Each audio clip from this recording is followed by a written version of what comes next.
Boy, All right. how are you? What is up, everybody? I am here with my buddy Javiante. So, Javiante, what's going on here, buddy? Oh, just hanging out. Excited for you to have me on this. Thank you very much. I know I'm actually really excited because you are one of these people that are interested in like technology. So, go ahead and tell me. I don't know what type of things interest you about AI in general, I should say. So I'll start off with the basis of technology that I think it takes the power away from the few and gives it to the people in most cases, right? Open source technology, I believe at the core will help society overcome the powerful few that rule us. In essence, that's what I believe. So, who do you believe is ruling us? A cabal. It's a cabal, all right. Yeah. And So I've heard. I don't know. Here's what I've kind of narrowed it down to. Okay. Here's I guess well, this can be our kind of so into the red pill. Well, we'll still talk about like the AI stuff, but here it is: Chinese and the circumcision party. Those are our two main rulers. Repeat those. You kind of broke up. I apologize. I said the Chinese and the members of the circumcision party. Okay. You know what I mean? Interesting. I do pick up what you're putting down. I would not have guessed those were the two in my mind, but I know nothing. Oh I have yeah. limited knowledge, very limited. Hey, that's okay. Cause let's see, about a year ago, actually, yeah, a year ago, I wasn't completely aware of this per se. Like I was aware on, but I wasn't aware of who was in control. But okay, so real fast, here's where I wanted to talk to you about AI. What do you think? So I know you invest in Bitcoin. I believe in Bitcoin. Yes. So when did you buy into it? How much did you pay? And then how much do you have, like, what kind of profit has came from that? So around 2012, 2013-ish, I learned about it from a neighbor, and I looked into the technology, blockchain and everything. And I was really amped up of the potential that Bitcoin could have and the blockchain technology could have on our monetary system. So I think I bought, like, over the span of a year, I got up to 10, but then I sold 7 of those. But they're kind of still in the family, if you will. So over the span of the year, I got about 10 of them, and I paid on average, I would say 900 per Bitcoin for them over that year, because the price of that, like, fluctuated so much over the year. On average, it went there. What did I name drop somebody? You might want to tell your wife to get your kids out of the window next to you. All right, let's just do this. Easy fix. That is so cute, actually. That's really cute. She's holding down the fort really well. That's good. Tell that woman to do her damn job and get hold of them damn kids. So, all right. So you want to keep your Bitcoin? Do you want to keep it for a while, like just to see how far, or like, what's your plan with that? Yeah, I want to keep it in case it lives up to its potential and takes over our monetary system, because the biggest thing that people have whenever we talk about Bitcoin is, what value does it have? But then I flip the question. I ask them, what value does our current fiat have? What value does our current Federal Reserve currency, which is run by the Federal Reserve, which is run by the Ministry of. Yeah, let's get into the Fed. So we'll end up like JFK. Well, we can go back before that. 1913, the Federal Reserve came and, was implemented, and we've been in debt to it ever since. We start with World War I and the funding behind that. Who actually started the wars? All day with the Feds, the bankers of the world. Yeah. I don't know. What do you think? Do you think that do you think alternative besides like Bitcoin that we to versus the paper money that we throw around and we worship? You think there's an alternative? What was your question? Yeah, that's my question to you. Is there an alternative to say like something besides Bitcoin or paper money? Besides Bitcoin, Mm-hmm. there are thousands of they call them other cryptocurrencies. There are thousands of them, and they all offer different. They all have different software, and they offer different things. But like Litecoin or Ether, uh, Ethereum, I mean. So those are big, and they kind of are like the same as Bitcoin as far as potential. Bitcoin's the most popular and has survived the longest, Mm-hmm. but the alternate cryptocurrencies like those, any one of them could take over, our current system because they're better than our current system as far as giving the power to us as opposed to the Federal Reserve calling the shots. I mean, it is kind of interesting, isn't it? Like I still don't really know how I feel about it. Maybe I just don't understand it fully. But there does seem to be this thing where we should be getting away from having basically a small group of people controlling our currency. And I mean, Bitcoin, maybe it's the way, I don't know. Then it's like, well, if shit hits the fan and the internet goes out, what do we have after that? It's like, oh, well, we can't add digital money. So, now we have to be based in something else that's not going to disappear in seconds. I guess that's my only Yeah. concern with something that's crypto and literally calls for electricity and internet. I mean, hopefully nothing will ever get that bad to where we're Yeah. without the internet. I think God if forbid. that happens, yeah, I mean, other than just like another country doing an EMP strike where it would disable all electronics in our country, other than Yeah. that happening, if like a solar flare or something happens where it destroys all electronics, our last concern should be the wealth that we have. I mean, we're going to be Yeah. on complete survival mode at that point, and I think the barter system would take over. Even gold and silver, I don't think would Give me really your be gold worth and your anything. shekels, boy. Yeah, I think having a viable food source and a sustainable garden at that point, where people would come and you would trade your food for whatever you need, services or anything, that would be the most valuable at that point, in my opinion. Yeah, for So, sure. and Yeah.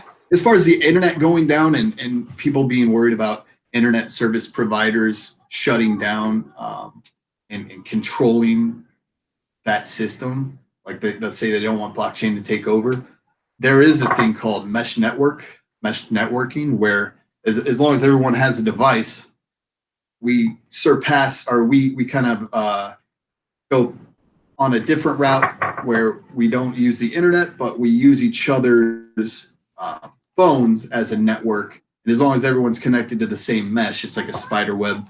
Everyone can still bounce information back and forth, and it's not controlled by an ISP. Yeah. I was actually So talking that's promising about that like last week.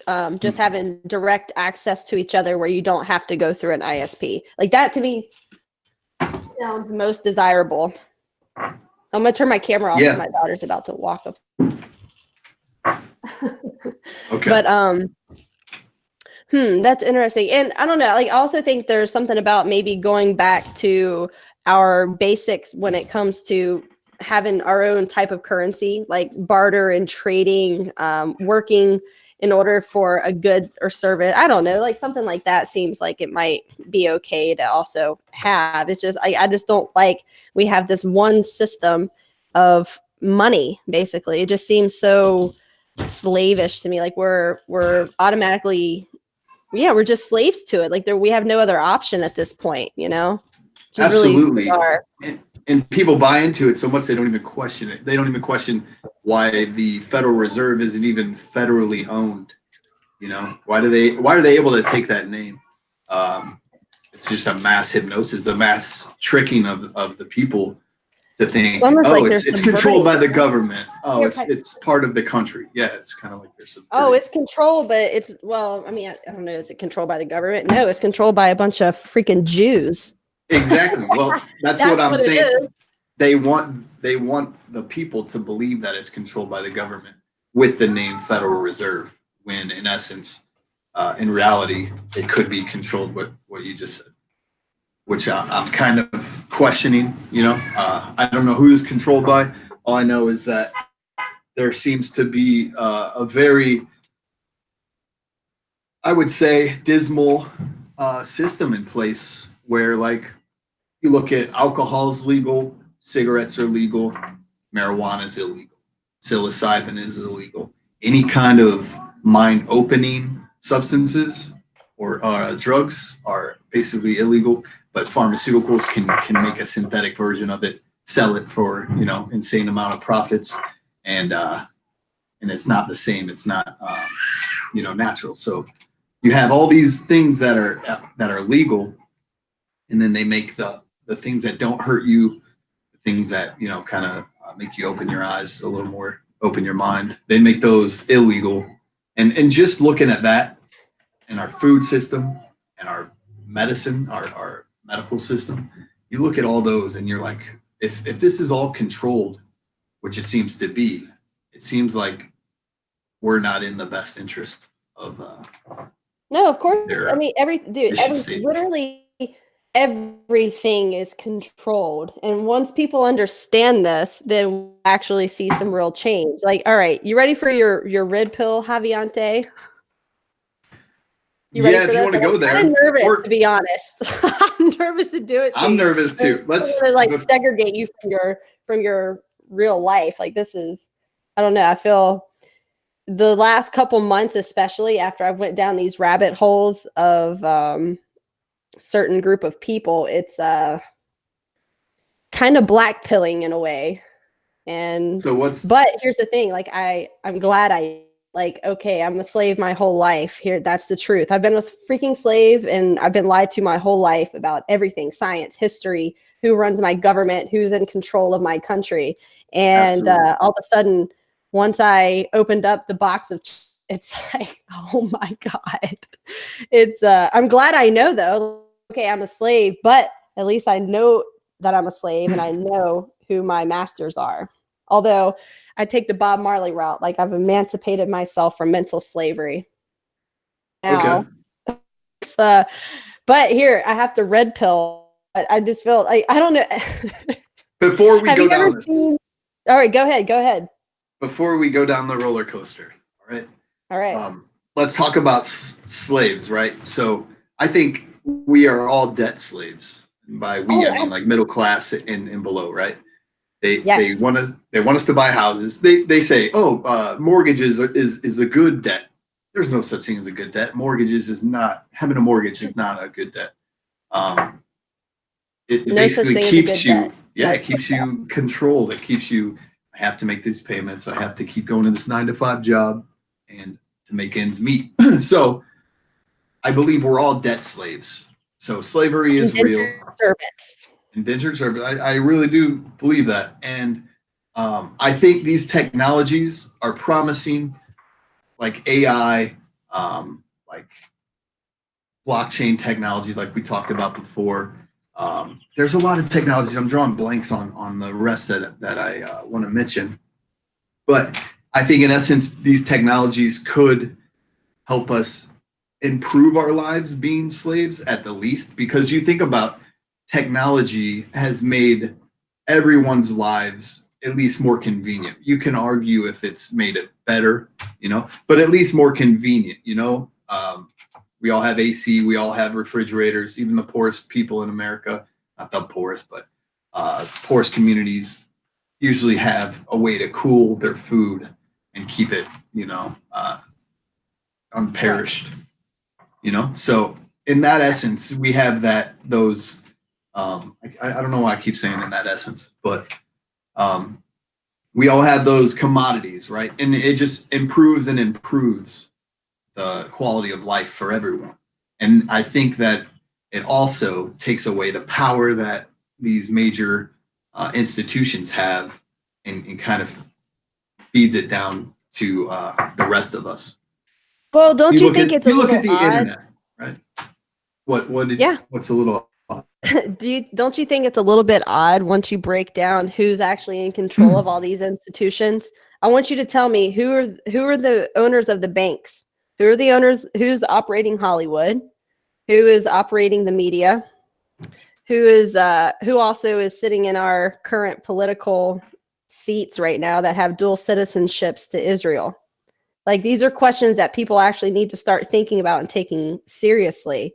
And so, I mean, you want to understand why our culture is becoming just degenerates and, everybody's a hoe. Like, look no further than your local synagogue, you know? Yeah, for sure. And We're slowly getting into it as well. And not only that, but real estate. There's, I said it before, or maybe I don't know if I said this part, but it's like the Chinese and the Jews, the owners of real estate in this country, is pretty disheartening, to be honest. And my big thing I've been pushing lately is have kids, buy land. Because something, I mean, if it's your, it can't come in and force you to assimilate and adopt 50,000 Somali immigrants to come and destroy your neighborhood. Neighbor, if you catch my drift. Yeah.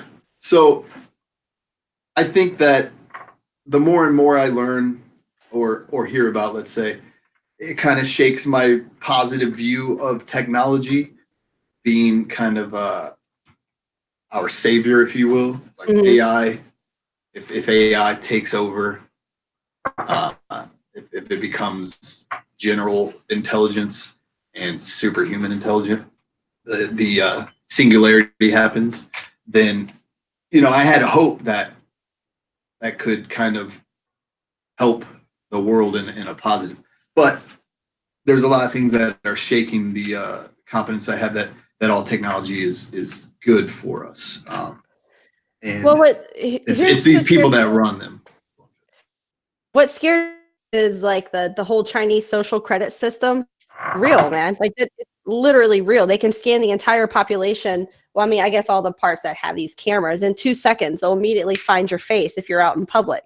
Like they got you, and it's coming here. Like, China is just a test run, and as soon as it gets implemented here, it's it's Black Mirror. Yeah, that's actually what terrifies me. I want to know who the hell is sitting behind these desks, making sure, or watching all of these cameras or the computer systems. Like, all right, well, let's look for me, and then boom, they can find me in a matter of seconds. That to me is terrifying. Absolutely. Terrifying. Absolutely terrifying. I want to ask you, what is your view? Are you pessimistic, or do you have optimism about technology and our future? I'm on the fence about it, to be honest. I'm grateful for technology. Like, I'm in Texas, all my family. I have family up in St. Louis. I got family in Virginia, all family in Virginia. So without technology, I wouldn't be able to, FaceTime my sister or talk to my family regularly and be able to send them pictures of my kids. And, so there are ways that, I'm thankful for technology, but there's also parts of it that it's completely degenerating our culture. It's taking away from real life events in your life, I guess. Like, here's the thing. I'm addicted to this thing myself to put it down. Like, all right, Ashley, put the shit down and go, like, freaking smell the roses, And so there are, I don't know. I think there needs to be some type of, I don't want to say restrictions, because I'm not like the Sanhedrin, but there needs to be some type of awakening, like, I think here it is. I'm worried about the younger generation that are born into this, like the people that know nothing else besides the internet and phones. So, I mean, I don't know, what year were you born? 87. I shouldn't have said that. Well, you're fine the year you're born. But yeah, I was born 89. So the majority part of my childhood was the 90s and the early 2000s. Crack babies. Yeah. But yeah, so I was, I was born in the generation where the Nokia phones were like huge. I remember my grandma had like the box call in her car. It's like, so that's kind of what I grew up in. And I know what it's not have the internet at my fingertips that I carry around in my pocket. But I think with the children now, are you familiar at all with Jonathan Haidt? No. I know he was on Rogan's show, but I knew about him years before that. But he actually did a whole bunch of studies on this about like especially with teenagers and social media and technology and just the rates of suicide or depression have just skyrocketed. Yeah. I think I listened to it. I just forgot his name. I listened to that JRE. I just forgot his name, I think. Yeah. Yeah, especially for teenage girls, yeah. Yeah, it's awful. So I actually fear for the generations coming up, and maybe it'll be fine for them. Maybe like my pessimism about it is a little off, but I mean, I'll be able to net it a little bit better than what I think. I don't know. I think it's, of course, it's people say, well, it's up to the parents. Sure, to an extent, until, you send your kid to public school and then they come back indoctrinated with nonsense. And then their friends are showing them stuff that, they have. But hold on, I got to address this real fast. This is completely off topic, but Brundlefly in my chat wanted to ask you about the USS Liberty. Do you know about the USS? The what? The USS Liberty. I know of it.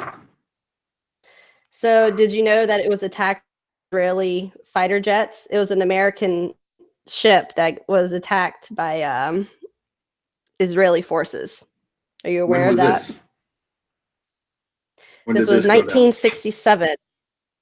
No, I was not aware of that. June 8th, I am not aware of that. 7.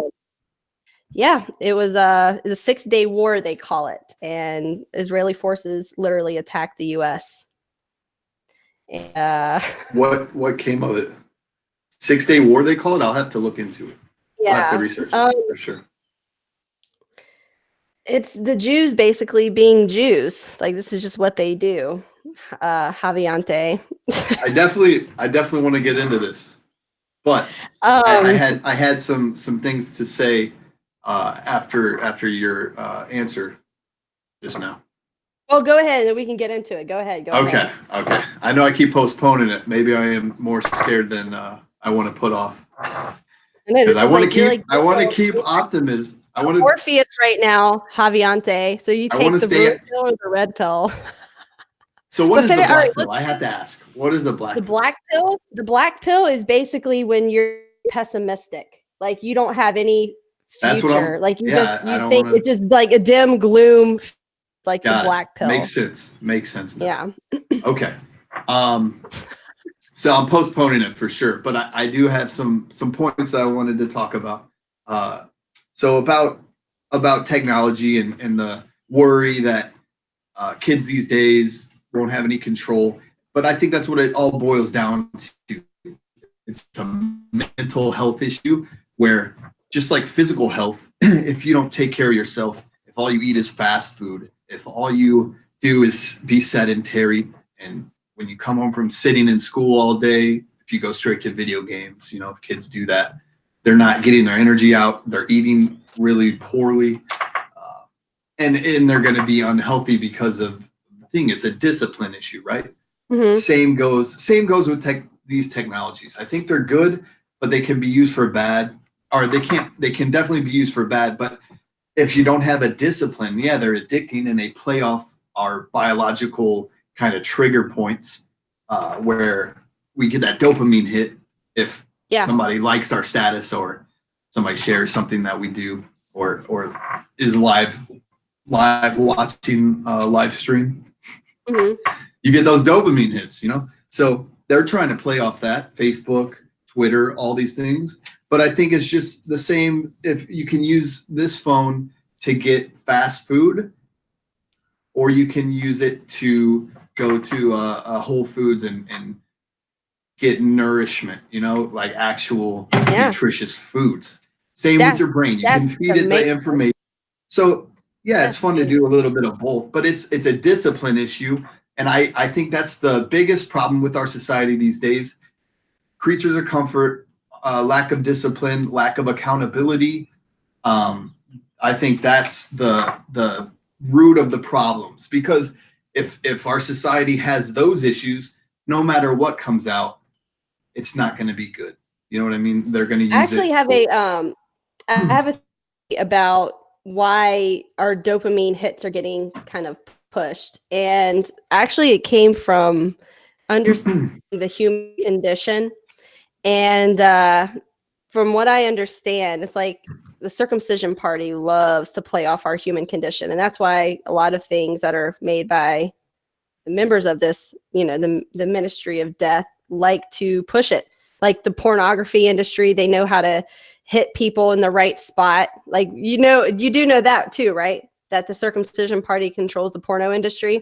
So basically, anytime you turn on Pornhub or whatever the hell you guys watch, it's basically run by Jews. Every bit of it. I plead the fifth. But yeah, just so you know, next time you turn it on, Javiante, to just know it's all a Jewish psyop in order to keep your mind off was what's really important. And I'm not kidding about that, actually. Yeah, I can tell. Definitely, they probably play off our biology for sure. Not only that, they play off our human psyche. So, I mean, I don't know how familiar you are with the Talmud, but their rules are basically anti-human nature. And no, I'm not familiar at all. 613 rules, and all of them go completely against human nature. And then if you don't follow any of these rules, you are automatically demoralized, and they'll hold some more priority over you. But and the reason I bring this up is because it actually does play into, say, Google and Twitter, and that's why they have to mess with these algorithms, because once people start to kind of step away from what they're pushing and what they're advertising, or once they start messing with the algorithms to get you away from what you actually want to learn, it's it's a reason. It's like this. I kind of like there is somewhat of an awakening. I just don't think people know who to blame. I think a lot of people are seeing the same type of things like you and I are probably seeing, but they don't know who the blame is, or like who to put the blame on. Yeah, and that's how I feel right now. Yeah, well, I'm gonna tell you. All right. You already know who it is. And so, hold on, they're in the chat saying I need to bring Little. If anybody can get in touch with Pat Little, put him in touch with me. I sent him an email. I don't know if it was a correct email, but if anybody can get in touch with Pat Little to get him on my stream, please do. I would be forever grateful. Javiante, have you watched any Pat Little? I have not. I will check him out after this. He's a hero. For a small price, he'll name the Jew for you. Anyway, so hold on, let me see what oh, look, they're knocking on the windows, huh? Poor things. So what do you think about, well, I don't know, are you kind of ready for the red pill now? I think I've been red pilled, but the red pill of the circumcision party. But can we talk about one other thing before we get into that? My brain is rewired. Go for it. So the lack of knowledge that everyone has, but everyone is so quick to jump on, I believe in science, right? Mm-hmm. Okay, and that's their main argument with a lot of things. And I've just come to realize the lack of knowledge that I really have, because everything that we've been taught could be propaganda, could be trying to trick us, just control us. So everything that we were ever taught, and we went over a lot of them, could be false, or altered, absolutely biased. So when they claim #science, I always bring up, if I'm talking about any kind of thing where I'm like, well, you can't really trust anything. They're like, well, this study was put out. And I'm like, okay. In the, I think 1970s, 60s or 70s, sugar science industry, or the sugar industry paid off scientists to make studies to claim that sugar wasn't harmful, that fat was bad for you, and basically, altered our whole, the dietary instruction manual for everyone. They paid off these scientists to push this false information. And now that it's out, it's clear, you can look it up, look into the sugar science, and see how the industry paid them off to make all these false studies and push all this propaganda, and then say that you can't, that doesn't happen today is just asinine to me. It's like, no, duh, of course that's going to happen. And the amount of money that are in other industries in these days, of course they're going to alter the information and make it say what they want to say. So when people say hashtag science, it just makes me think like they're not thinking logically at all, because science is manipulated.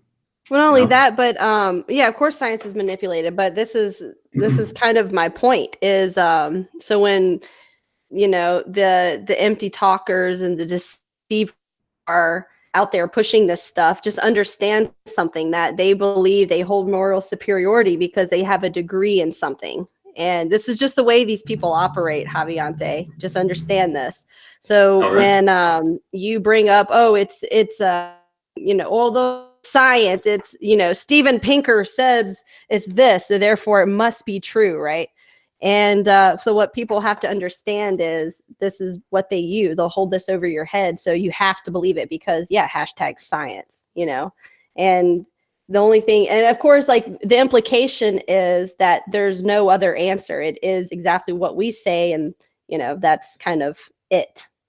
You can't do the studies to prove us wrong. Exactly. Yeah. So that's what else they'll hold over your head. Well, you don't know anything. You didn't go to college, therefore you have no opinion.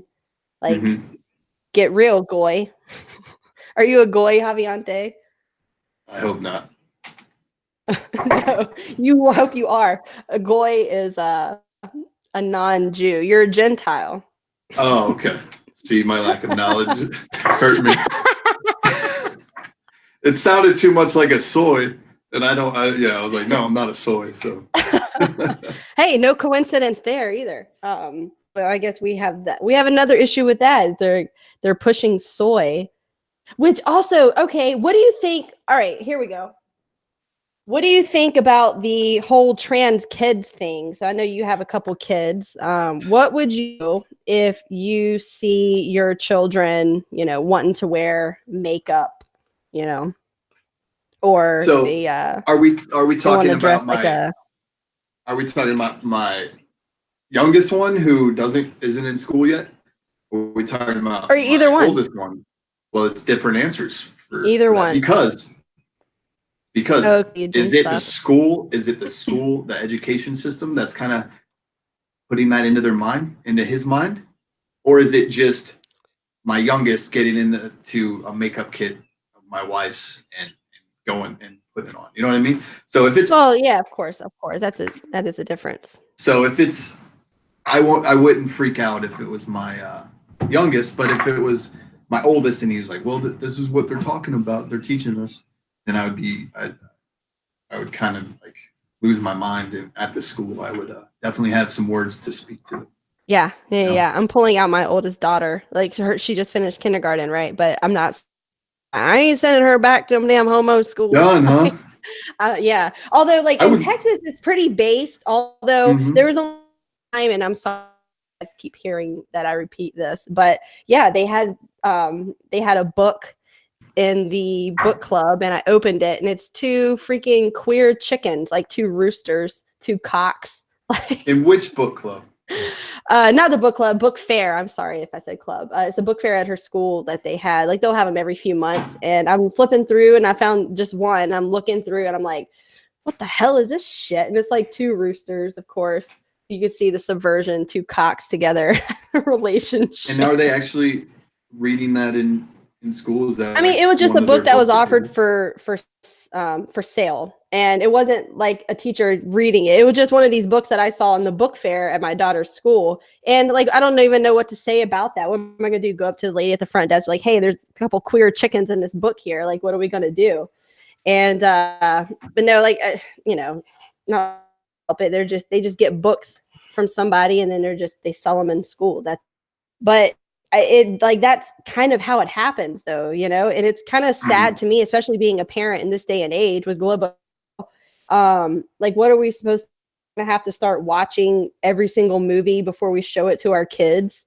You know, am I going to have to watch the newest Lion King movie before it comes out and make sure my kids can go and watch it, that they're not going to be subverted?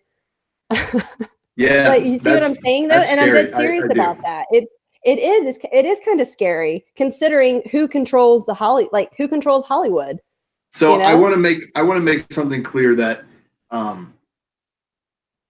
support the right for adults to do whatever they want as long as it doesn't hurt anyone else, right? As far as teaching our kids like this is normal, first of all, little kid movies, Lion Kings and stuff shouldn't have any kind of sexuality in it at all, in my opinion. Well, some of it won't even be sexuality. There'll be other subversive tactics. And here's like the one thing I have a problem with is, and I mean, you got you a white girl and you got your little white babies, and here I am with my Hapa kids. But here's race still isn't really that big of a deal to me. Obviously, there are differences. I'm not going to get into that now. But one thing I did realize was whites are absolutely being demonized in this country. And it's subversive with like the films, you know, it's like every film that you watch, it's the bad, like white man bad, you know, and it's not like at first, maybe it was funny, you know, or like, who was it? I think Martin Lawrence was, or no, I'm sorry. It was Dave Chappelle. And I think I heard this on Joe Rogan. Apparently Dave Chappelle was pissed off because some of the movies and TV shows that he was a part of wanted to put him in a dress. And he's like, why are black men always forced in movies? And you look like Big Mama's House, and who was that? Tyler Perry. Yeah, it's like Eddie Murphy and Norbit, and or even in Nutty Professor. It's like, why are these black men forced to wear dresses and then made a mockery of? Like, and is there another? Well, you got Mrs. Doubtfire, but Williams could act anything.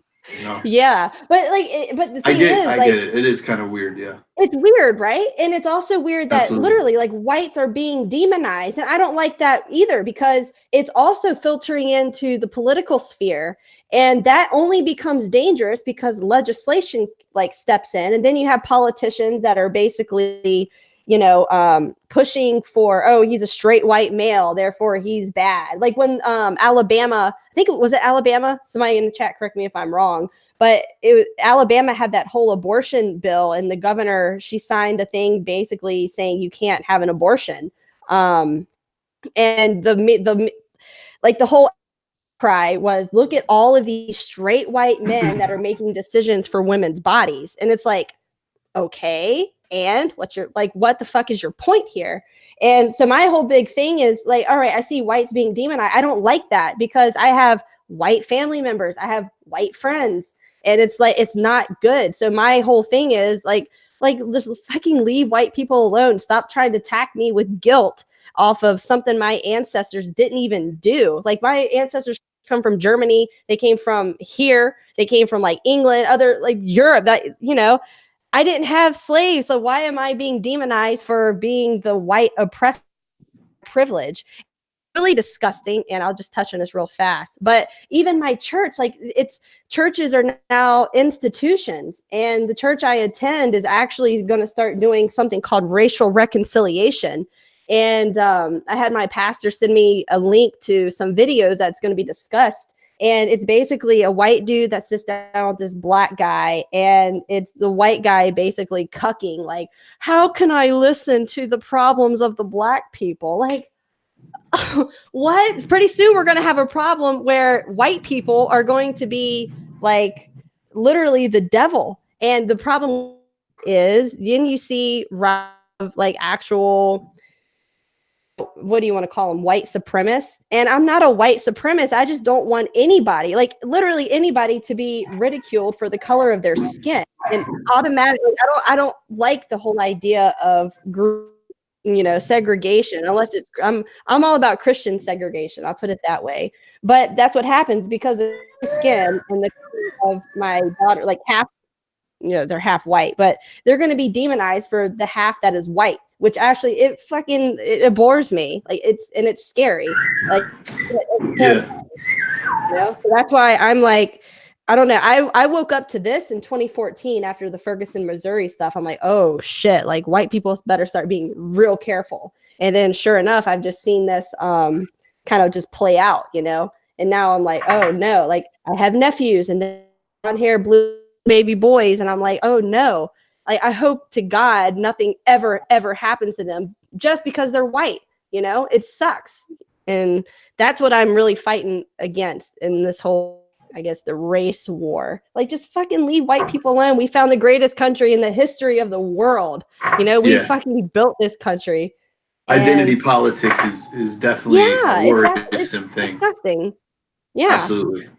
So it'll bring it full circle. I kind of hope that AI kind of would solve that issue if it were to become at least, because right now we're narrow intelligence. If we are even there, right? They can beat what is that Chinese game? Is like Go or something? Way more complicated than chess. So we have machines that can beat the most talented Go players, but once they become general level intelligence, that means they have the same capability of human intelligence.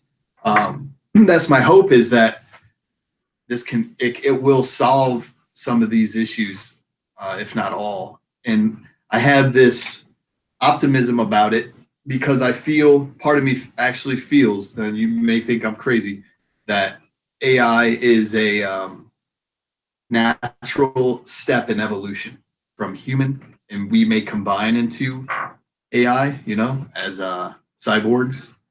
But I honestly think that what is our drive to make the best, fastest phones, the most highest capacity storage computers, all these technological advances, like what is the ultimate goal here?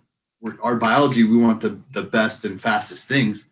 But I think if you stepped outside of it, we're like bees. You know, why did they ask themselves why they collect pollen and make honey and do all the things that they do? They're part of this ecosystem. And what we're doing, we're churning out technology advancements faster and faster every year. And it's going to come to the point where we transcend biological evolution and we go into the, machine. Is that where you want to be? Do you, if things could be the worst that they have been in the past as far as human civilization and existence, then I would trade that. I would gamble it to let AI take over, honestly. Because think about it. What if the circumcision committee or whatever you call them, what if they starved everyone else out like they did in the Soviet Union, right? I don't know. I think, isn't part of the the internet hub, isn't it stored in Israel? Somebody in the chat, please correct me if I'm wrong, but I believe it is. And what if that's the case? What if the entire internet structure is controlled by circumcision parties sitting high and pretty in Israel? Yeah, well, that would be bad. So the only thing that I have hope for is that these open source technologies, that's what I should have made clear, is that I think these open source technologies where there's no centralized power. It's like the technology is out there and everyone has the ability to manipulate it as they want. And I feel, that's what I'm optimistic about, is that this technology, it advances so fast, the people that are in control, they can't take control of it fast enough. And it just becomes open source. That's my hope. Well, at that point, and Eke at a good point, it's kind of anti-human though at that point, right? It's like it's not even human anymore. So you can't. I wouldn't necessarily call it evolution for humans if it's just AI. Then well, why does evolution have to be strictly biological?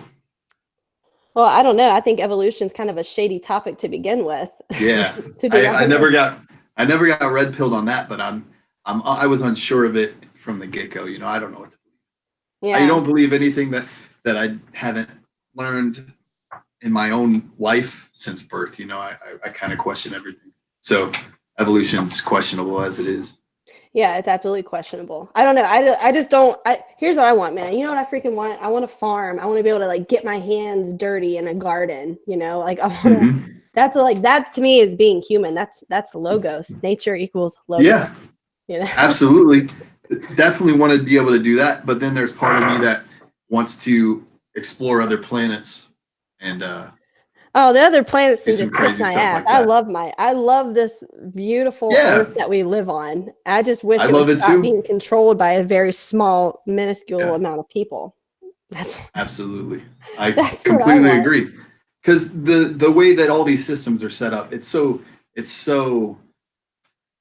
dark that it has to Oh, be it's dark, controlled by all it. right. It's It dark, is all right. very, I just very want to be dark. free, man.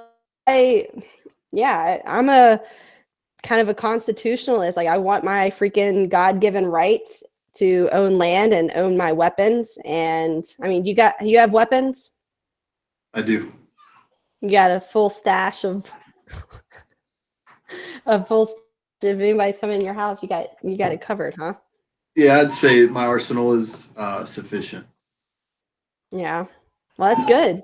And just keep in mind that they're going to try to take these rights away from you. We have Yeah, it's happening every day. literally, Every shooting that happens is like, oh, here's another talking point of yeah. them Do you think most shootings stripping are the like First Amendment.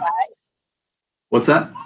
do you think most of them are false flags?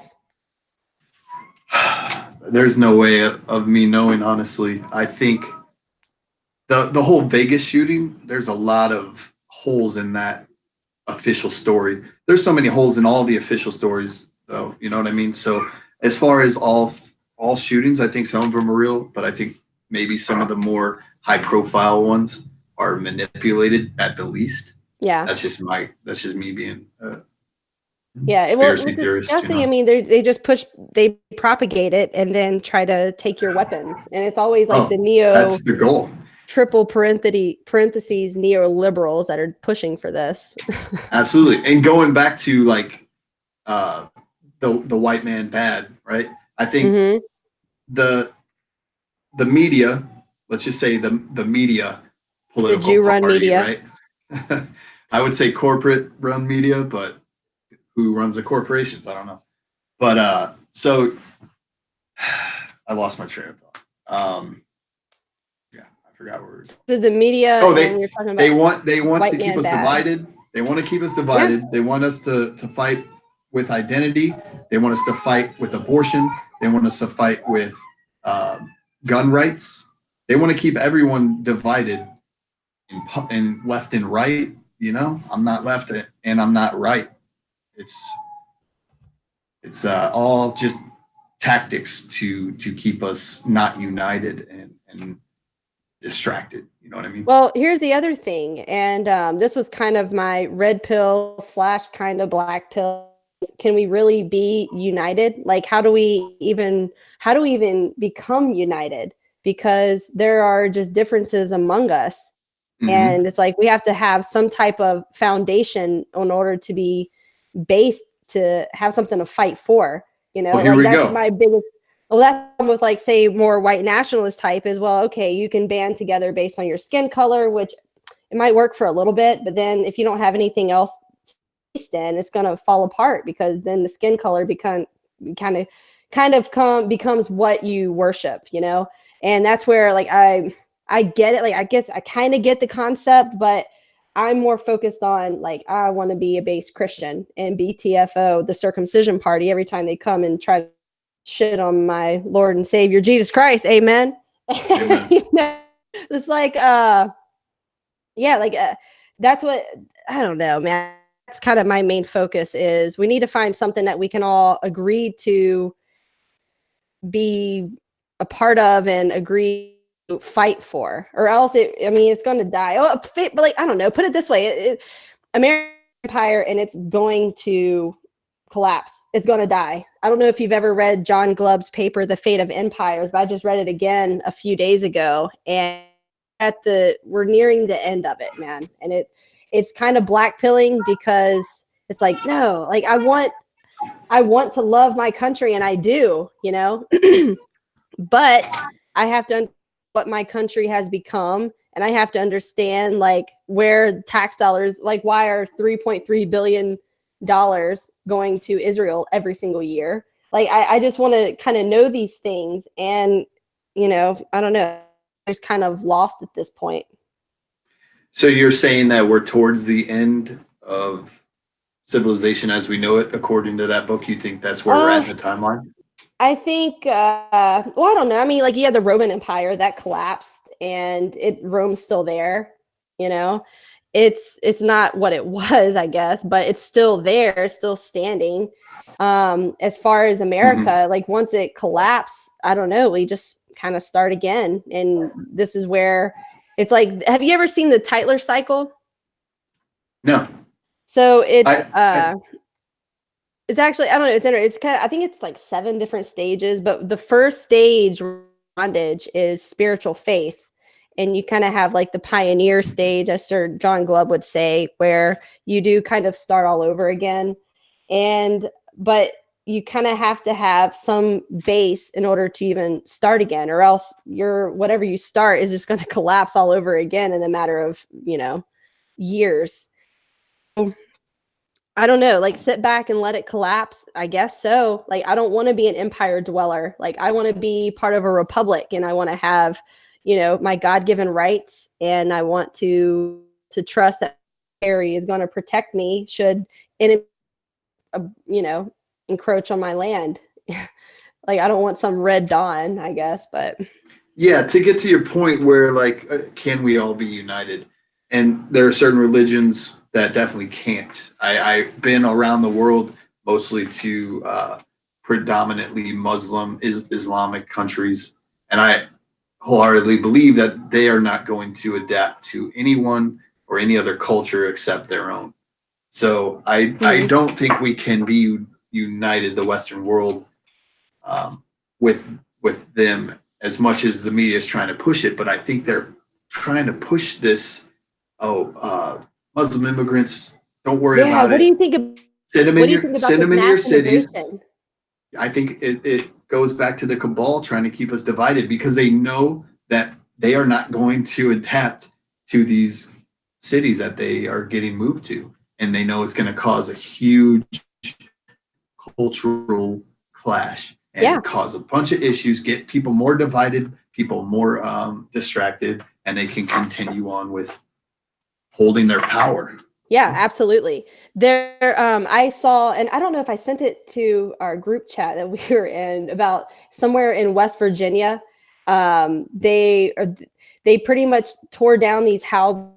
They're building vertical gulags, I like to call them. And now they're going to ship in like 50,000 Somali immigrants into this basically like super white West Virginia type area. And it's like, what are you doing? Like, I know what they're doing, but it's how can nobody else really see it? It's obvious. And oh my God, I had no idea. But did you know that Houston is the most diverse city in America? Like, I thought I was moving away from multiculturalism and from California, and sure enough, I like freaking move right into it again. More than Northern Cali. Yes, apparently. I was shocked at how diverse NorCal was. And well, I mean, it's from the Bay Area, so you go down to like San Jose, and it's literally nothing but a bunch of a flood of Asians and a flood of Hispanics. And then, I mean, you can go to your super white areas, and it's like Palo Alto, and it's all a bunch of white people, and it's a huge, nice, clean neighborhood. But sure enough, it'll be overrun with Indians, because all the Indians are coming in and taking up these tech jobs. But it's like, what are we doing here? I don't understand the idea, even how it even gets by with American people. Well, I mean, I don't know. Maybe that's the other thing. Like, who's really asking for this? Like, nobody is asking for immigrant. I'm not asking for immigration. Like, I don't freaking want it.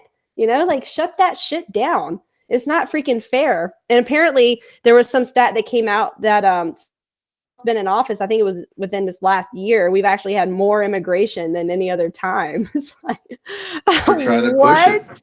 Yeah, it's a huge divisive talking point, a huge divisive issue, and they're pushing that hard just as much as anything else or more. And it's kind of like there's some valid points on the other side where it's like, oh, everyone's an immigrant, and they make some that's you know, full of like, shit. really, what do you think that?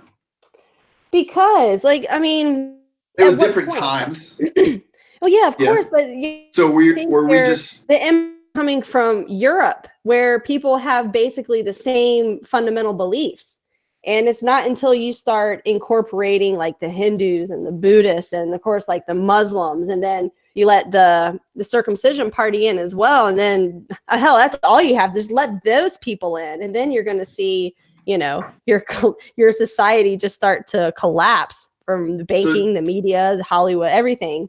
But it's go ahead. Do you think that the revolution was started, you know, how we revolted against Britain? Mm-hmm. Was that started because we were escaping the central banks and we were escaping the circumcision party? No, I think it really was just escape from, you know, escape from the king and have your own land and be able to practice your religion. It was like the Tytler cycle. It's a spiritual faith, and they did it with a vast landscape, you know, and we took it over. Have you heard that? Have you heard that conspiracy where it was the revolution was based on escaping central bank? No, ran Europe. I haven't heard that one. Mm-mm. Not you talking about the American Revolution? Like I'm talking 1776 time. I'm talking about that far. Yeah, I don't know. What do you know about it? I don't know about that. Do you know something? I just know of this conspiracy that basically the main reason was because we were trying to escape being oppressed by the central banks and controlled, and they came over to America, started it, and that's why for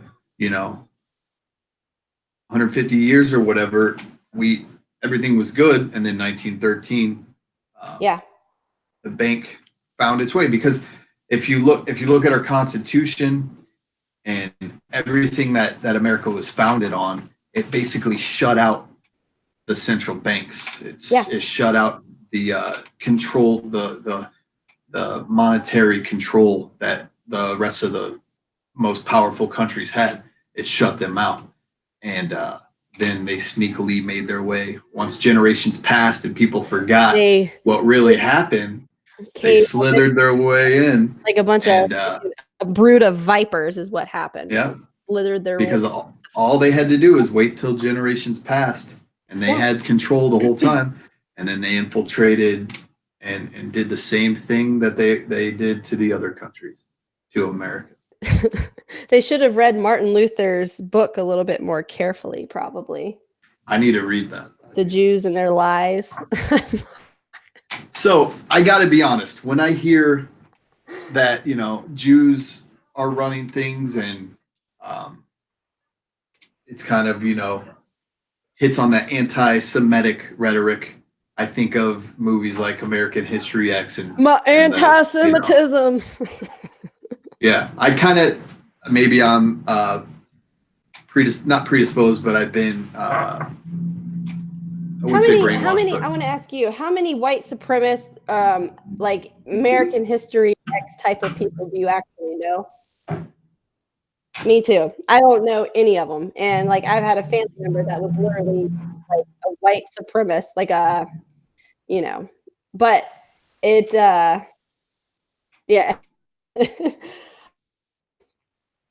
Yeah, they're not a problem. And earlier, Brundlefly had a stream with an Orthodox Jew that was on there, by the way, and talking about this Nazi rally up in Michigan, up in Detroit, where it looked fake to me. Like the guys were wearing like boots, their uniforms looked way too clean. They had like a Nazi flag banner on their arms. It was just fake. It's fake. But it will portray them. Oh my God, look at these 8 Nazis. We have a huge white supremacist problem. Like, of course, it's manufactured for sure.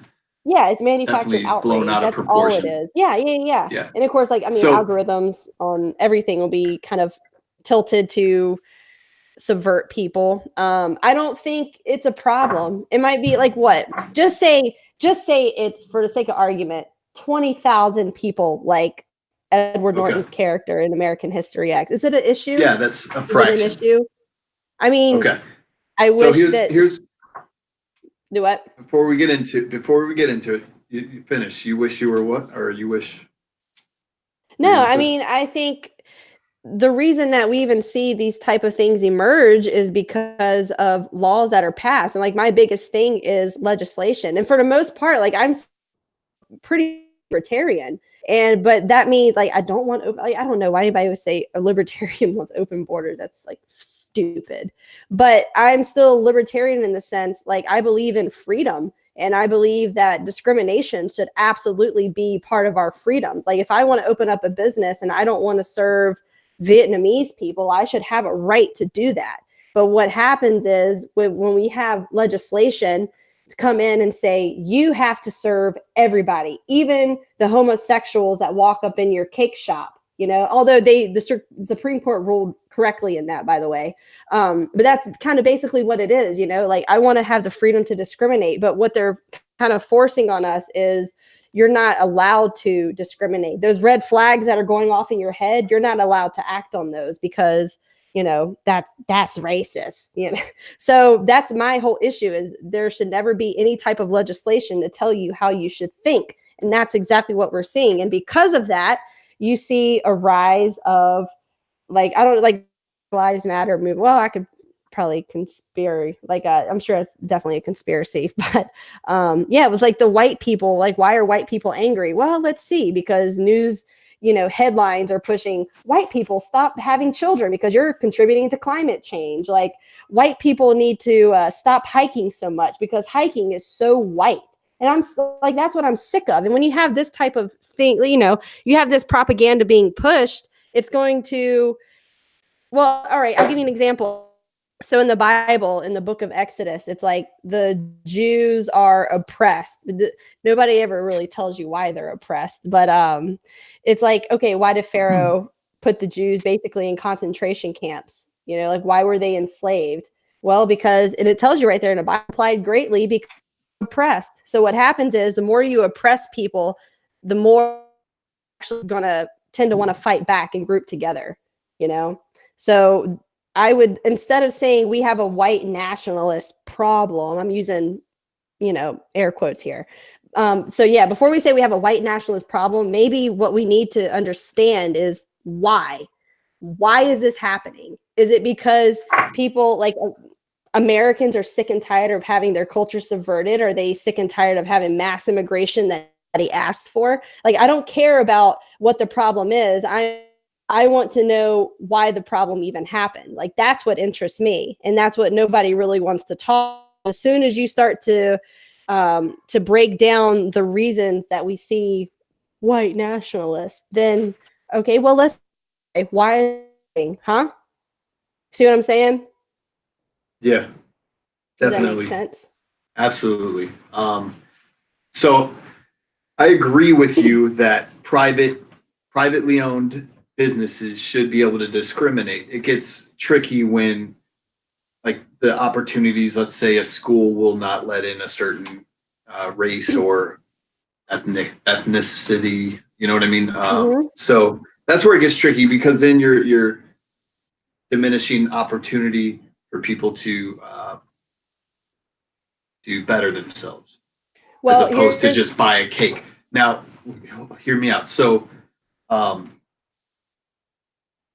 agree that privately owned businesses should be able to discriminate, but it gets tricky that way. And how would you feel if you were just of, you know, you were born with black skin and you're walking by a pizza shop that you wanted to try out, and it's, you know, hey, nope, you're not allowed in.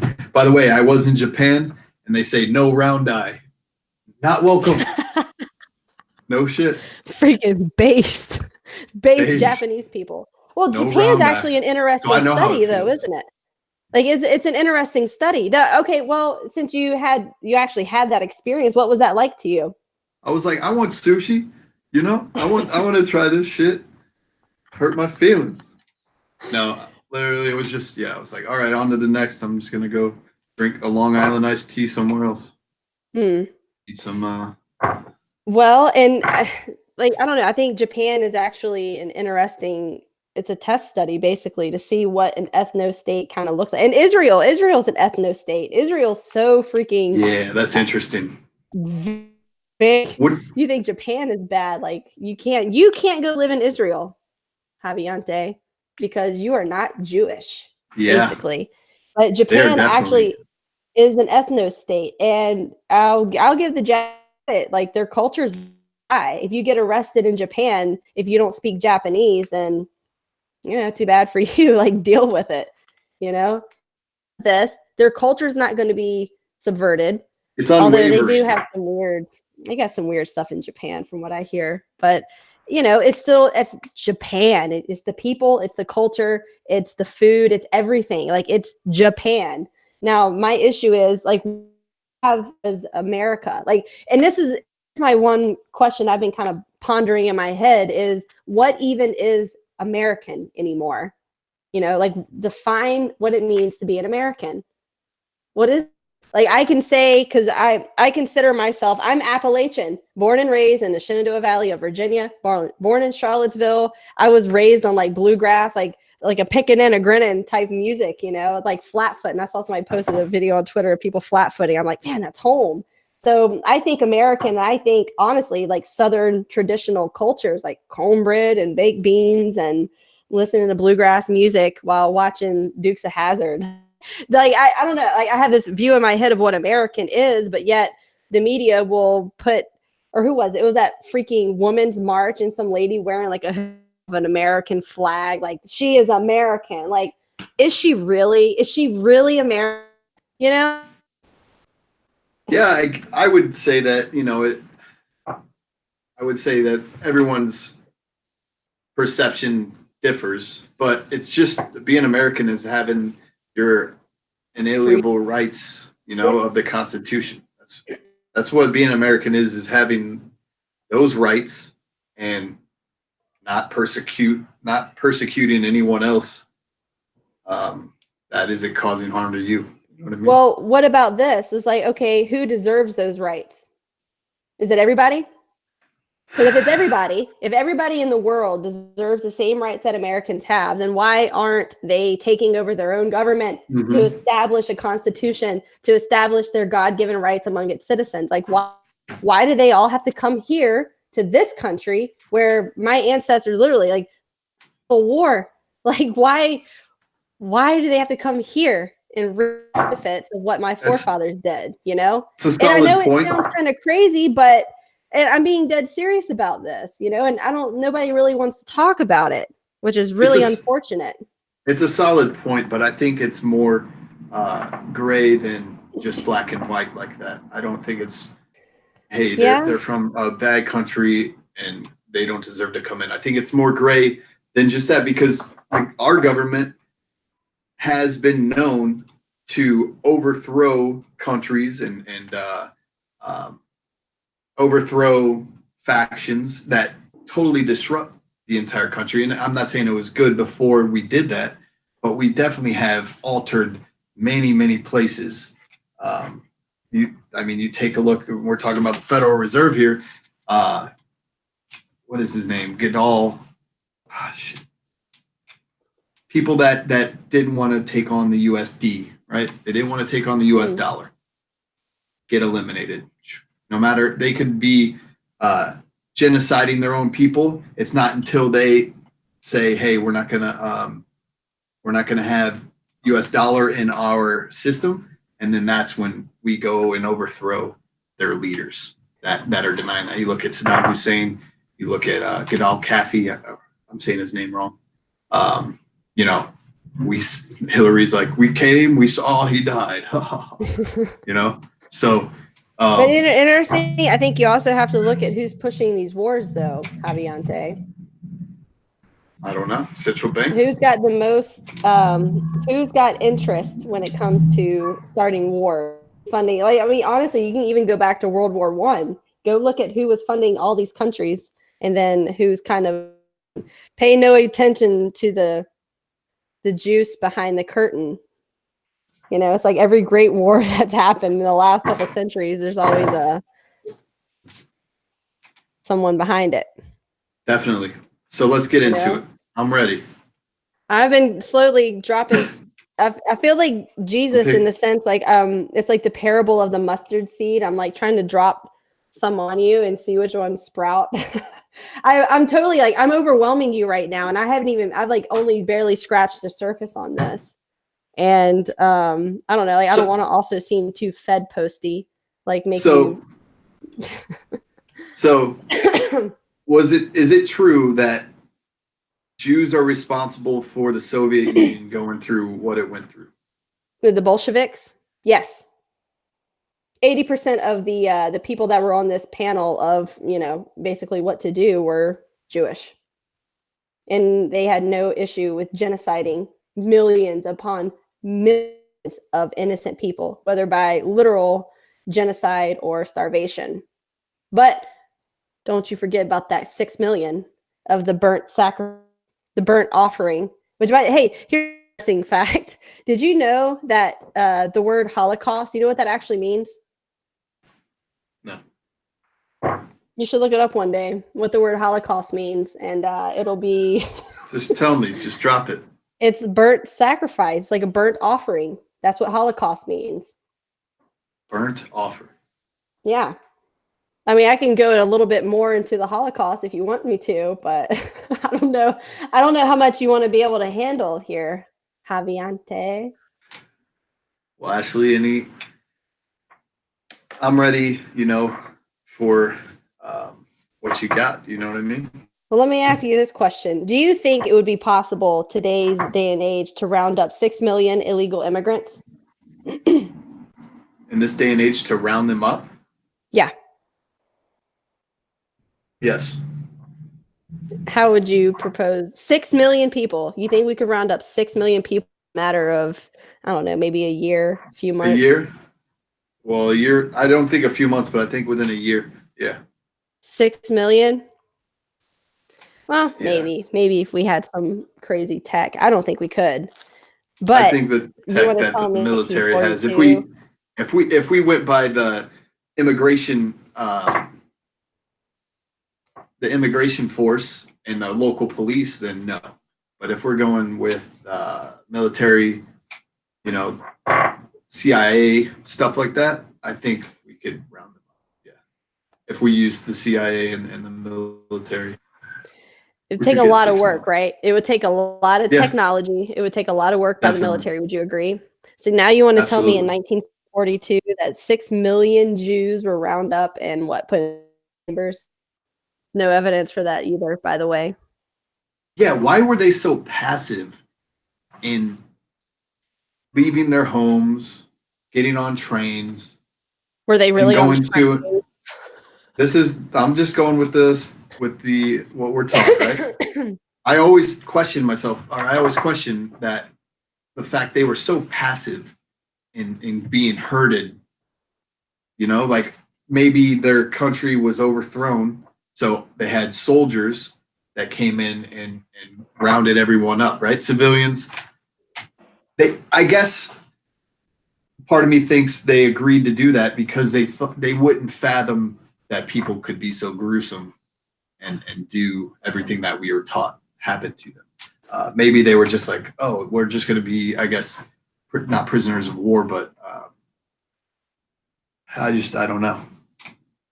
I always question why they would be so passive and leaving all their possessions, leaving their homes, being rounded up and taken somewhere else without revolting or trying to fight back. I don't know what their gun laws were.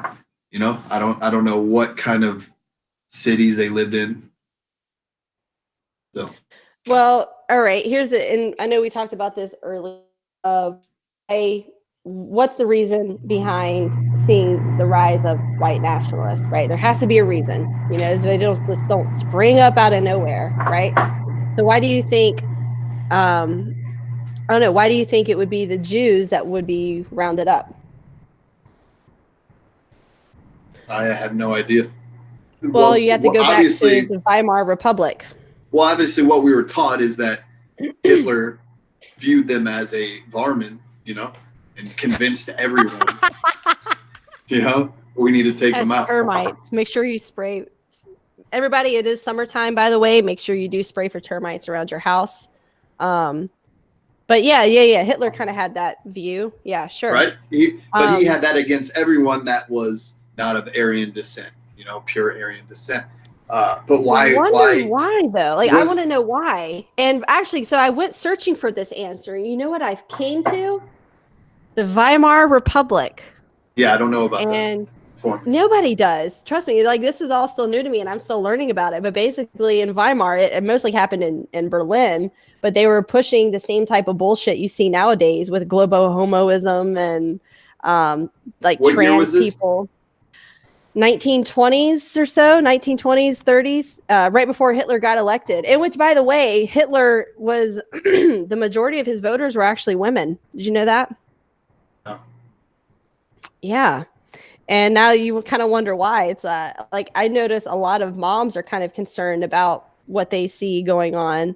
And yeah, so I mean, put it this way. You have your culture, who is like the German people, like one of the best, most advanced civilized cultures in history. And all of a sudden they are promoting homosexuality. Well, not the Germans, but the Ministry of Death, basically. And yeah, so what do you do if your culture's subverted? And here's the question. It's like, and then one day, for no reason at all, Hitler was voted into power. Yeah, it's like the complete opposite, right? Yeah, it's like, why was he voted into power? Like, what was it about these Jews? It's what's that? What's the German phrase? Arbeit macht frei. You know what that is? No, what does that mean? Work makes you free, which is what was hung over Auschwitz. And you know what's actually really funny about this? About Auschwitz? That's fucked up. But Why is that funny? Because work actually does make you free. When you stop living under the filthy, dirty communists and getting everything for free from that way, when you actually put blood and tears into work, you benefit from it and you live. Like, you work your land. That makes you free from, Big Brother having to feed you with food. I'm going to show my ignorance. I'm going to show my ignorance here. All right. So the political party that ran Germany before Hitler took over, was voted in, was communist, right? Yeah. Mm-hmm. Okay. And how long were they ruling? How long were they in power? That I don't know. I'm not sure. I want to say somebody in the chat answer that question. I want to say towards the late 1800s, maybe the 1880s. I could be wrong, but it took a while. And I mean, now after they try to do it in Germany, like, it literally is. I mean, it happened with the civil rights movement here. Like, that's kind of when it happened. And so we've been on this degenerate path since the 1960s. So somebody says about after World War I. You can't equivalent the civil rights movement with the degenerative. Are you kidding me? Are you kidding me? You know, it came from the civil movement. Only were like black people liberated, which, you know what, fine, whatever. But what came from that was this whole thing of anti-discrimination laws. So it couldn't happen naturally, which was a huge problem. Like, you force everybody to get along. It's not going to freaking happen. Like, this shit has to happen naturally. And I mean, so there was that issue. And then, of course, you had the liberation of women. It's like, well, what good, honestly, has came from women not only being allowed to vote, but women having complete control over their bodies? Well, you see that the birth rates have dropped. We're at the point now. It's like the last stat I saw was like 1984 was the last time we had more than 1.7%, or what is it? An average of 1.7 kids per woman nowadays. And the last time it was like that low was like 1984, 82 or something like that. So, all right, what's happened from the civil rights movement? It's caused, forced to get, well, I don't know, you get rid of segregation, you give women the power of their body. So millions upon millions of babies are murdered every year because since this. You also have the decline in marriages. of course, the decline in birth rates. You have basically sexual degeneracy. So you have the porno industry, you have Hollywood pushing all this bullshit propaganda. I mean, a lot came from the civil rights movement. And also 1965, the immigration bill that was passed, or the Immigration Act, that allowed millions of people to come into the country, like just free and open, you know? Like, so a lot of nonsense came from all of this. And it's basically, this is like, remember the Weimar, you know? And maybe this is the reason Trump was voted into office. And it turns out he gets in there, and what a freaking disappointment. Like, he's a cuck for Israel. Like, he's done more for Israel than he's done for my country. And it's a damn shame. It's a damn shame. Like, I want my wall. Like, why are we sending $3.3 billion a year to Israel to fund them killing, like, you know, innocent Palestinians and Christians, but yet, like, we can't build a wall at our border. We can't shut our borders down and stop letting people come in. It's a freaking mess, man. So Israelis do what? Israelis are not Christian? No, they're all freaking Jews. I mean, maybe there might be some Christians in there. Oh, they're like, it's a Jewish-run country. Yeah, I understand. And I know that. Aaron's in my chat. I think Aaron's still in there. Oh, wait, he corrected me. It's not 3.3, it's 3.8. Thank you, Aaron. Aaron is in Israel, and he wants all the Jews to come home. And I fully support him. Like, let's get them home. Yeah. But here's the other thing. At least the Jews have a place to go home to. Like, I don't have a place to go home to if my country gets completely taken over, and because I'm white, I automatically get grouped into the white category of, well, you know, white man bad, and you're white, so you're bad. And I don't have a country to escape to. If just for the sake of argument, if the Vietnamese people were, you know, really put on the chopping block in this country, they have Vietnam to run home to, you know? And, but for me, like, where do I go? My roots are here. Like, I'm here.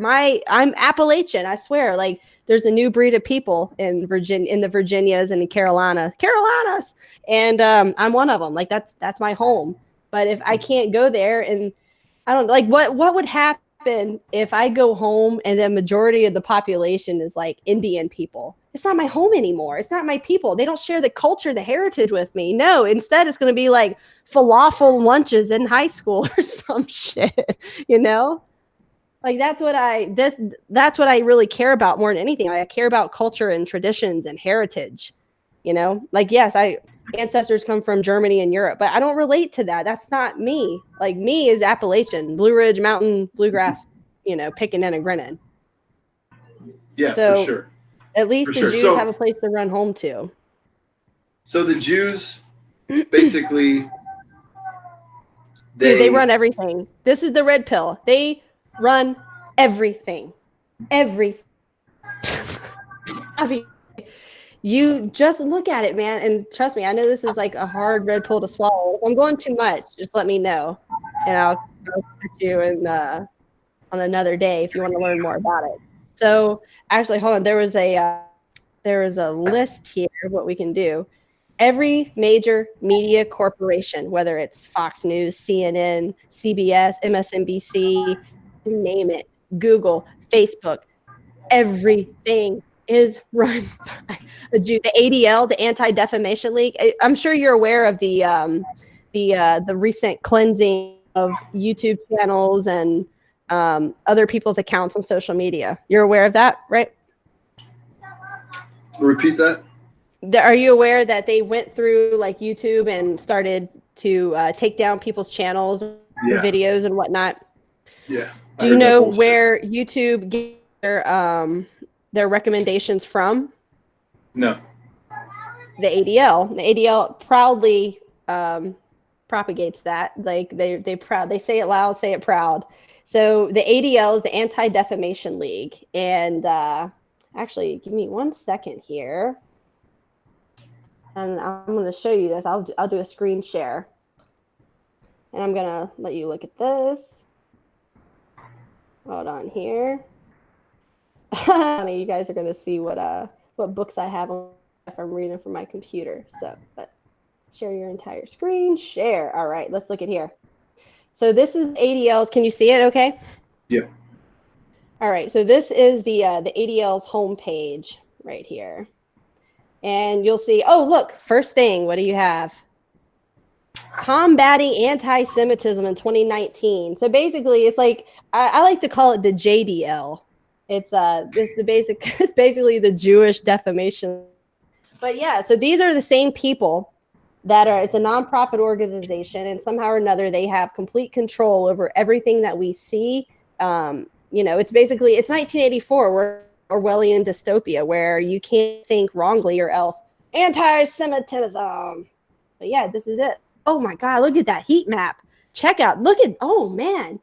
Anti-Semitic. Kind of, it's actually kind of funny. Look where the most anti-Semitism is. It's like all the black cities, which is really funny. Wow. Click on Who We Are. What is that about? I would like to see what they say about. Track hate in your state. Wait, where did you see that? The first tab next to ADL. Who we are. And now these, just mind you, these are the same that are controlling or at least giving recommendations to these companies like Facebook and YouTube and Google and Twitter. Look at this. Like, it's founded in 1913.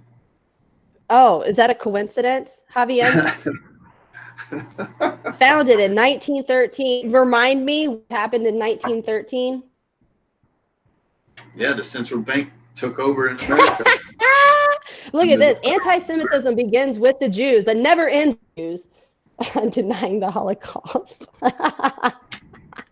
Wow. Yeah, they do shut down. There was someone that was on the Joe Rogan Experience that was a Holocaust denier. And to this day, he's like, I caught more shit for that than any other guest that I've ever had.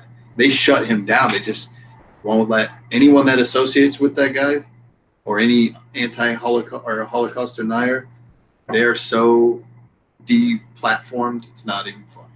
Yeah.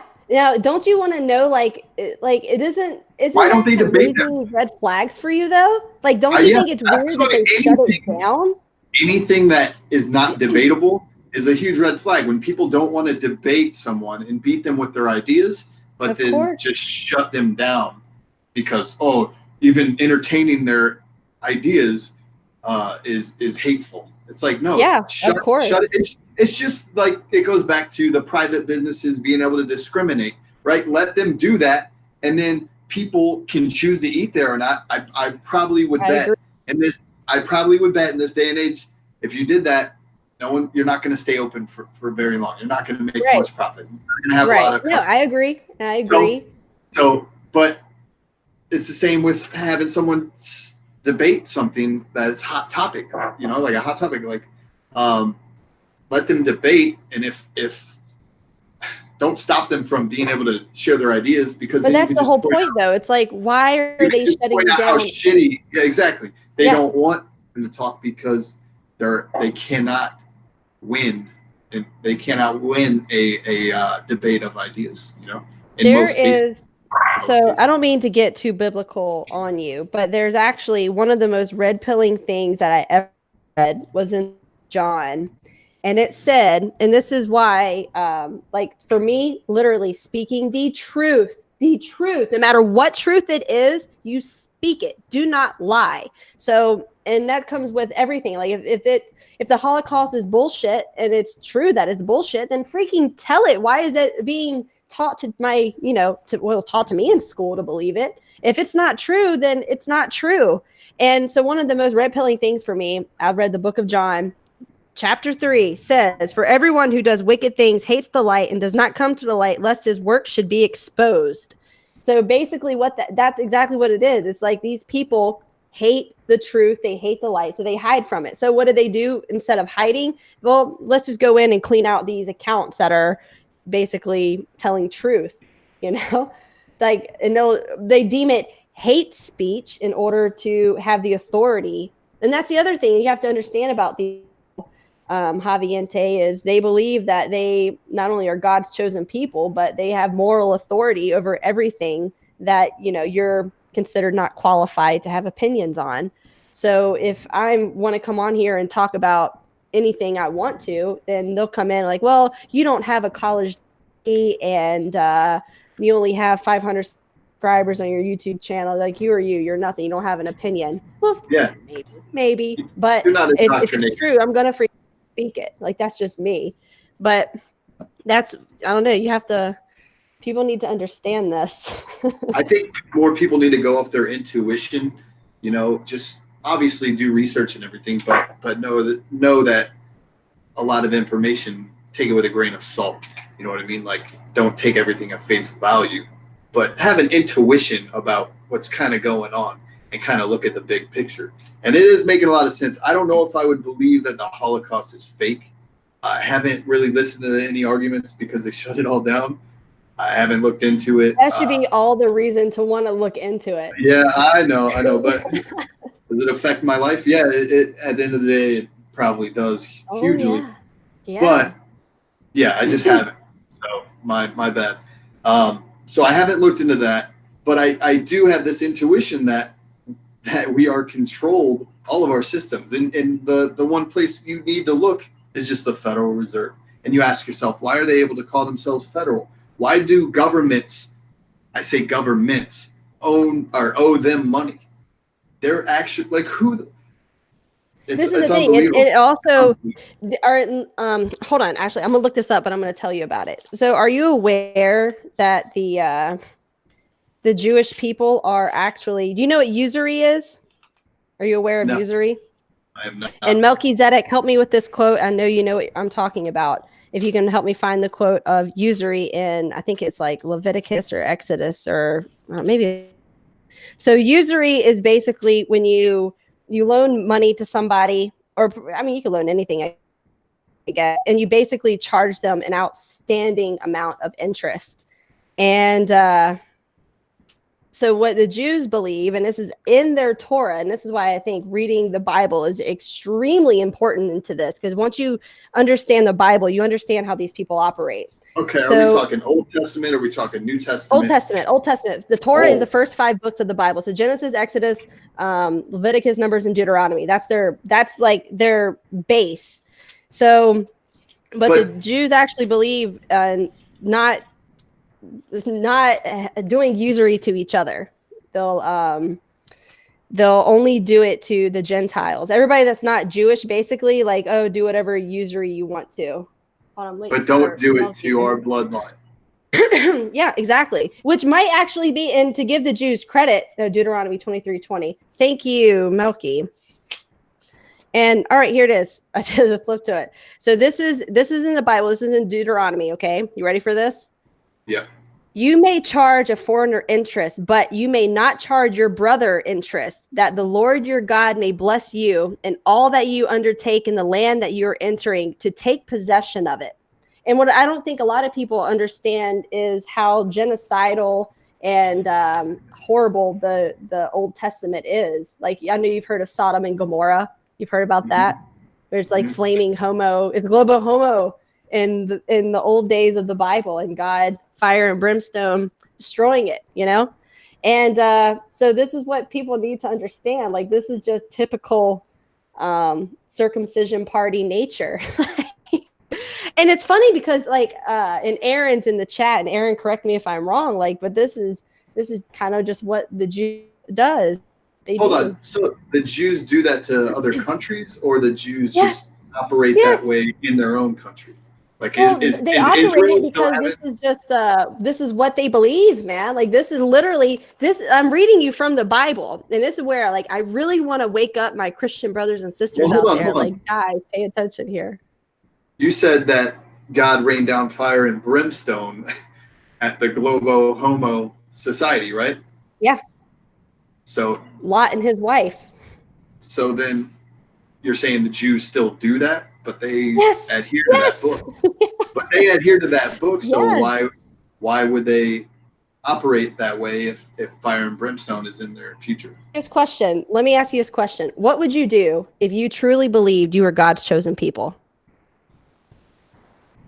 Try and take over. What would you do? What lengths would you go to if you truly believed you're God's chosen people? Well, I would assume God's on my side, and I would try and take over the world.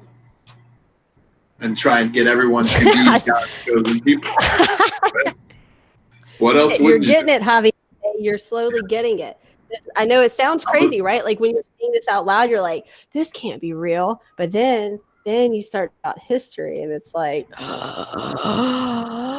everything makes sense. It's like it's crazy. Follow God's will. Yeah, Aaron. Yes. Well, that's the thing. It's like God isn't telling them. Well, actually, no. The Old Testament, there's plenty of examples where the Jews are oppressed by some king, and then God, please help us. And then he sends like Gideon, or he sends Samson, or Deborah and Barak's story. It's all like, all right, you poor Jews, you did it again. You're being oppressed. Somebody's, trying to hurt you. Therefore, I'm going to give one person a special power and they're going to go in and take back. Like the story, I believe it's Gideon, has the story of the 300. Like the 300 story was originally from the story of Gideon. And he basically took 300 soldiers, went into the city, completely massacred, took the women for slaves, and killed everybody. Like the women and children were made into slaves and the men were all slaughtered. And God's like, all right, there you go. And Melky, you can help me again, is it's just been repeated, man. Like you read Deuteronomy 7, 8, 9, and 10. Just read it. You don't have to look at it from a religious standpoint. Read it for what it is. It's basically genocide, So and this is what you need to realize. You have to ask yourself, if the Jews, if they are in control of everything, how did they come to be that way? Obviously, they're effective if that's the case, and that would ultimately have to ask, are they God's chosen people? Well, they believe that, but here, you know what happened? And everybody in the chat better up on this. But what happened was after God finally was like, oh, like these people, all these rules, they can't follow them. They keep fucking up time and time again. Like I'm having to save their ass. So what do they do? Or what does God do? I'm going to send a savior. I'm going to send somebody who is fucking perfect. So perfect that he is unable to sin. And what do? They fucking kill him is what they do. They nail him to a cross and they crucify him.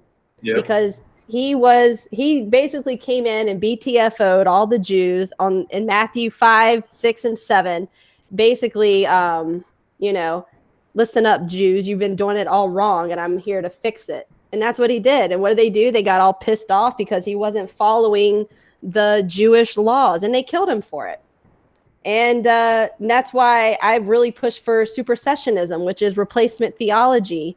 And that is when it's like, no. Jews aren't God's chosen people anymore. Okay, but if they weren't God's chosen people that long ago, they were at one point. And the reason is because God promised them because of Abraham. But then that covenant was done, full stop, as soon as Christ shows up. Yep. And that's what they need to realize. The Jews need to realize that. That was a long time ago. What is God just abandon everyone and let them keep power and run the world like it is today? Well, you know what I mean? You have this like the story of Revelation, and I'm on the side where I don't think God's going to come in. I mean, the Messiah is probably going to come. Like he's going to come, and it might come soon sooner than you think, just because of the ramped up everything that's going on. Like we're in a spiritual war, and pretty much the Jews are just about running the entire world. When it comes to media, the banks, like starting wars here and there, like they got the world by the balls, basically. And, the Messiah is going to come from the singularity when AI. Maybe the seven-headed. It's like the seven-headed beast, or what? The seven-horned beast with 10 heads. It's the two-horned ram with the mouth of a lion. I forget what the thing is in Revelations, but yeah. Somebody said in there, Melky, thank you. The Sanhedrin. Do you know what? I'm gonna look this up for you. Okay, Javiente. Please do. This is gonna be freaking great. Hold on a second. Okay, now I want you to tell me what this reminds you of. Let me do a screen share here. Okay, you ready for this? So this is, you ever heard of the Sanhedrin? No, I have not heard of it. So when Jesus was took in front of the Jews, this is what he was taken in front of. It was basically a court system of Pharisees, the Jews, Pontius and Pilate, right? well, Pilate wasn't the Sanhedrin. Was like the Sanhedrin is basically for the Jews, where Pilate like the Roman Empire. So first, they brought Christ before the Sanhedrin, and they pretty much are like, you know, saying blasphemy and all this bullshit. And you know, then they brought him to Pilate, cowards, and couldn't handle Christ themselves. But this is basically the Sanhedrin. So, well, this is actually, hold on, let me go to hold on a second here. Yeah, here it is. This is the Holy Temple. So it's basically like the Supreme Court. Like you can look at the Supreme Court much the same way. And then, which is actually really interesting considering how many Jews right now are sitting on the Supreme Court and how many Jews are also lawyers. I mean, that's what Jews are. They're always lawyers or judges, which somebody in the chat let me know how many Supreme Court members right now are that are on the court are actually Jewish. So, but yeah, this is what it is. It's their whole, it's like their court system, basically. I wonder like, how many. Shit. I wonder how many chairmen of the Fed are Jewish. Like, I would like to. Probably all of them. Sure. I'm gonna guess like probably all of them. That would be crazy. My mind is blown from the ADL. I cannot believe that exists. I never knew about it before. You want to know who the starters of the NCAA or what is it, NAACP were? I'll give you a guess. Is that who was it? The freaking go try to find me like a Johnson, a Jackson, freaking Washington on the founders of the NAACP. Nope, you're gonna find like Stein, Baum. Really? I mean, this is insane, dude. Like, that's what I'm telling you. If like a lot of people, they can't handle this stuff because it just seems so like outlandish. Like it can't be true, right? Like everything that I'm telling you, it just sounds crazy. And it's also funny because you know who else they called crazy? Christ. They called like, oh, he's just crazy. Yeah. Family, you know, they called him crazy. And it's no. Like I'm woke and you guys need to get on my level here. So Martin Luther wrote a book. What was it called? You were telling me. The Jews and Their Lies. Okay. Interesting. Martin Luther was revolutionary. He's the one that translated the Bible from Latin to he was in Germany, so I get German. So that read. High priest couldn't just say what they interpreted the Bible to be to everyone else. Yeah, everyone got to interpret it the way they wanted to, the way that it was meant to be. And I think that's kind of what the internet does with information. It took and deciphered it, took the power from all the printing presses and all the newspapers, took all that power of information, the dispersion of information, and gave it to everyone's ability. Yeah, which is great, right?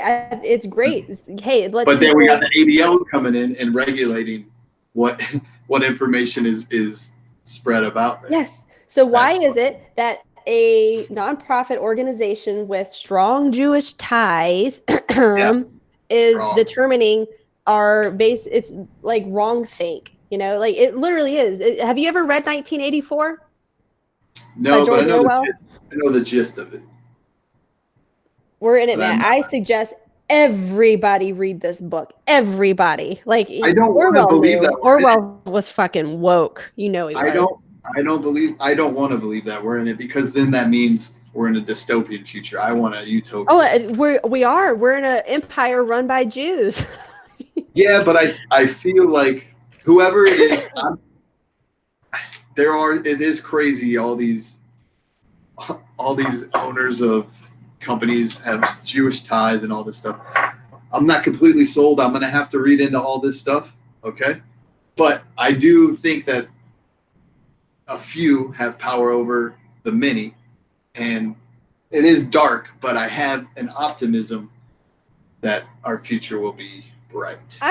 For the most part, I'm pretty optimistic that people are going to eventually wake up. But I mean, if people wake up or not, the empire is still going to collapse. So I think it's better to plan for what. Yeah, maybe the short term definitely could be bleak, but maybe the light at the end of the tunnel will be nearer than we think. Then that's what I hope. What do you feel? I know we're running on like an hour and 45 minutes now. My son's probably going crazy because I've been gone for a while. But hold on, real fast. Somebody in the chat said the last 3 Federal Reserve governors were Jewish. No shit. And then somebody else said to tell you about Henry Ford, which is Ford. Yeah. Ford. He wrote a book called The International Jew. Yeah, I need to read that.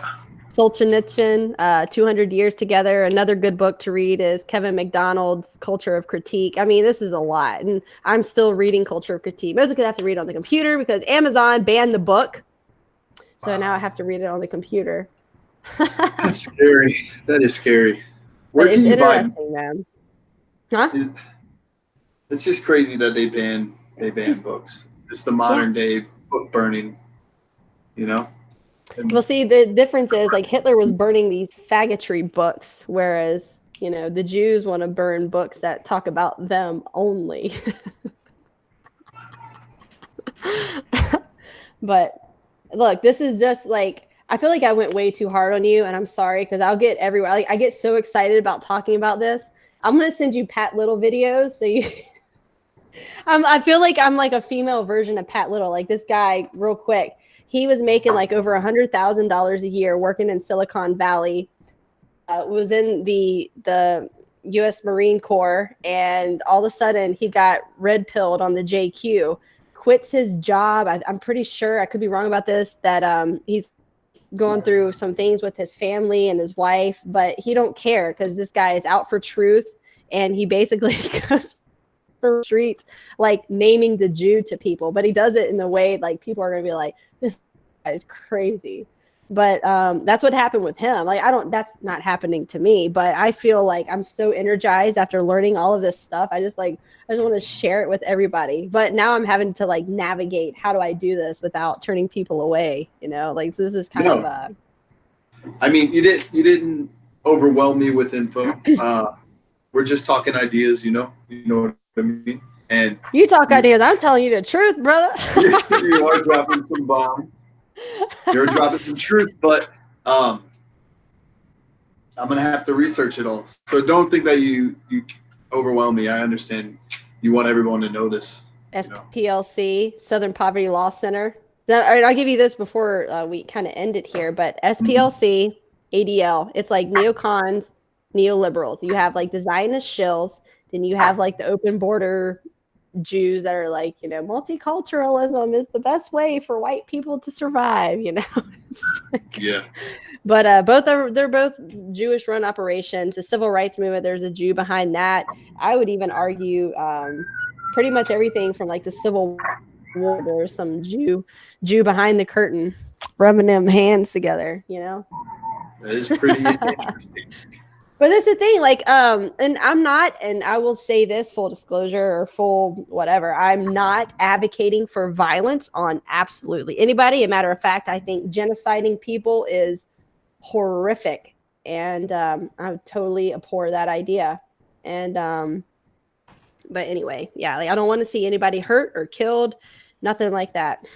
But we just want them to know the truth and do research on their own. Don't just buy into the mainstream, Yeah, exactly. Because as soon as you do that, as soon as you let these people think for you, you're going to be saying, my poor Jews, my anti-Semitism. Then like once you get past that point, you're just going to be like, fuck this anti-Semitic nonsense. Like, who gives a shit? I don't care. I don't care about the Holocaust. I wish they stopped putting a Holocaust museum in like every major city in America too, just to make sure I don't forget about that 6 million. Sorry. I need to look that up. I need to see all the Holocaust museums in this country. I want to know. You should post that on your Twitter. And the thing is, like, listen, Javiente, I am only scratching the surface of this. There's so much more that I haven't even hit on yet that I'll have to talk. Maybe I'll tell you like off stream or something because I'm not trying to get. I'm surprised like my channel's still up right now, but Definitely demonetized. Like, I don't care, man. I just want the truth. Yeah, no, we All right. can do another one of these sometime soon. I'm going to give you some info and I want you to read up on it. And then the next time we do this, then I want to hear what you've learned. All right. For you listeners, stay free thinking, deep thinking, be accountable, self-sustaining, and eat healthy. All right. Sounds good. Yeah, especially eat healthy. No bread. Bread's for peasants. I don't want no damn mana. I'm not living off mana. I'm living off freaking beef. You like pizza? Make cauliflower crust. Yeah. Yes, I do that. Yeah, I do that. Oh, I love some cauliflower crust. And a fat ribeye with some ghee. Like, cook with lots of fat. Get your brain bigger, y'all. Like, get off the bread. Because it's just poisoning. It's poisoning you. For sure. We need to stay strong. You know what I mean? We don't need to be weak. Buy into their fast food. Buy into their nonsense media. And be easily guided. We need to think for ourselves and stay strong. And also just remember, Arbeck Mark free. So. Still know how I feel about that. Anyway, all right, yeah. So thanks for coming on, Javiente. Until next time. Until next time. Bye, cheers. y'all. Thank you.